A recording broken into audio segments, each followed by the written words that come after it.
வணக்கம் நண்பர்களே. ஸ்ரீரிஷியஸோடைய இன்றைய செய்தி. இன்று இந்த சொர்க்கம் நரகம்னு சொல்கிறாங்களே, அது சம்மந்தமாக ஒரு சின்ன குட்டி கதை ஒன்று. அதாவது ஒரு மிகப்பெரிய குரு ஒருத்தர் தன்னுடைய ஆசிரமத்தில் இருக்கார். அங்கே ஒரு இராணுவ வீரர் ஒருத்தர் அவரை பார்க்க போகிறார்.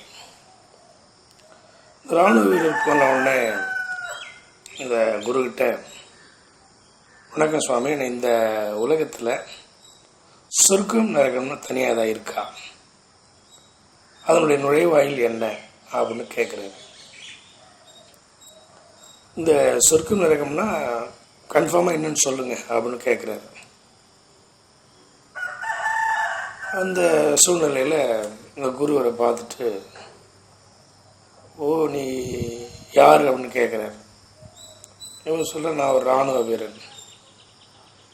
ஒன்றெல்லாம் யார் இந்த நாட்டை காப்பாற்றுறதுக்கு இராணுவ வீரனா வச்சது அப்படின்னு கேட்கும்போது டென்ஷன் ஆகுறாரு. என்ன சொன்னேன் அப்படின்னு சொல்லிட்டு டென்ஷன் ஆகிறார் இந்த இராணுவ வீரர். அப்போது, இல்லை இவ்வளோ சொங்கியாக இருக்கியே, உன்னை போய் இராணுவ வீரனாக தேர்ந்தெடுத்துருக்காங்களே அப்படின்னு சொல்லி டென்ஷன் ஆகுறாரு. தூக்கி விடுறாரு டென்ஷனை. உடனே சைடில் இருக்கிற வாழை எடுத்துடுறாரு. எடுத்து யாரை பார்த்து என்ன சொன்னேன், ஒன்று தலை எடுத்துடுறேன் பாருன்னு சொல்லி ஸ்பீடாக இருக்கிறார். அப்போது அந்த குரு என்ன சொல்கிற, உன்ட்ட வாழ்வேர் இருக்கா, இது வெட்டுமா, இதால் என் தலையை வெட்டிட்டு வாங்கி அப்படின்னு திரும்பி கேட்குறாரு. இப்போ வேகமாக ஓங்கும் பொழுது யோசிக்கிறார் இந்த இராணுவ வீரர், எதுக்கு அவர் இப்படிலாம் பேசுகிறாருன்னு சொல்லிட்டு. அப்போ தான் அந்த குரு சொல்கிறார், இப்போ தான் நீ நரகத்தினுடைய நுழைவாயில் இருக்கிறாய், இதான் நரகம். கோவம் வந்துருச்சு இல்லையா, இதுதான் நரகம். ஒவ்வொரு மனிதனுக்கும் எப்பப்பெல்லாம் கோவப்படுறீங்களோ அப்போ தான் நரகம் அப்படின்னு சொல்லிடுறாரு. அப்போ அந்த வாழை எடுத்து மறுபடியும் ஒரே வாயிலில் போட்டு சாஷ்டாங்கமாக விழுந்து வணங்குறார். இப்போ சொல்கிறார், இப்போ நீ சொர்க்கத்தின் நுழைவாயில் இருக்கிறாய் அப்படின்னு சொல்கிறார். ஆக சொர்க்கமோ நரகமோ எல்லாம் நம்ம கையில் தான் இருக்குது. இந்த விஷயத்தை உணராமல் நம்ம தேவையில்லாமல் கோவப்பட்டு நம்மளும் சங்கடப்பட்டு அடுத்தவங்களையும் சங்கடப்படுத்தி தேவையில்லாமல் நரகத்துக்கு போயிட்டுருக்கோம். அப்போ கோபம் என்பது ஆத்திரம் அறிவுக்கு சத்துருன்னு சொல்லுவாங்க. அப்போது இந்த ஆத்திரம் யாராருக்கெல்லாம் வருதோ அப்போது கோபம் வரும். இந்த கோபம் அறிவை மழுங்க பண்ணிடும். அப்படி மழுங்கும் பொழுது ஆட்டோமேட்டிக்காக அவங்க அறிவு இழந்துடுறாங்க. தன்னுடைய செயல்பாடு என்ன, நம்ம யாருங்கிறத மறந்துடுறாங்க. அதன் மூலமாக அவங்களுக்கு நடக்க வேண்டிய நல்லதும் நடக்காது, கெட்டது ஆட்டோமேட்டிக்காக வீட்டுக்கு வந்துடும்.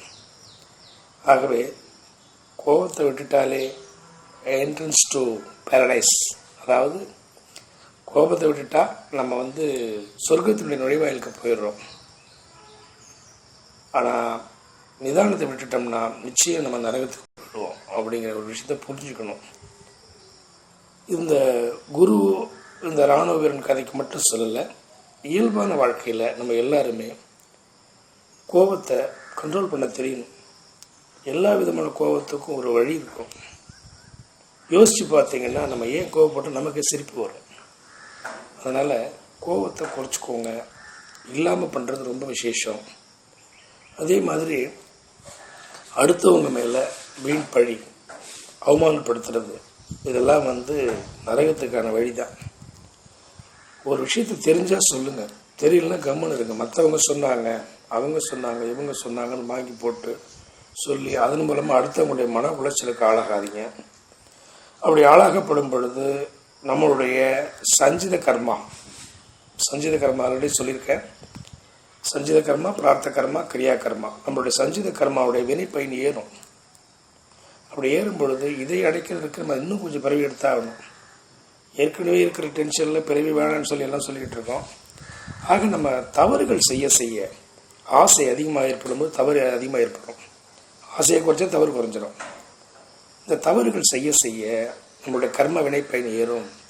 கர்ம வினைப்பயன் ஏற பிறவி அதிகமாக வரும். பிறவி அதிகமாக வர தவறுகள் இன்னும் அதிகரிக்கும். ஆகவே நண்பர்களே,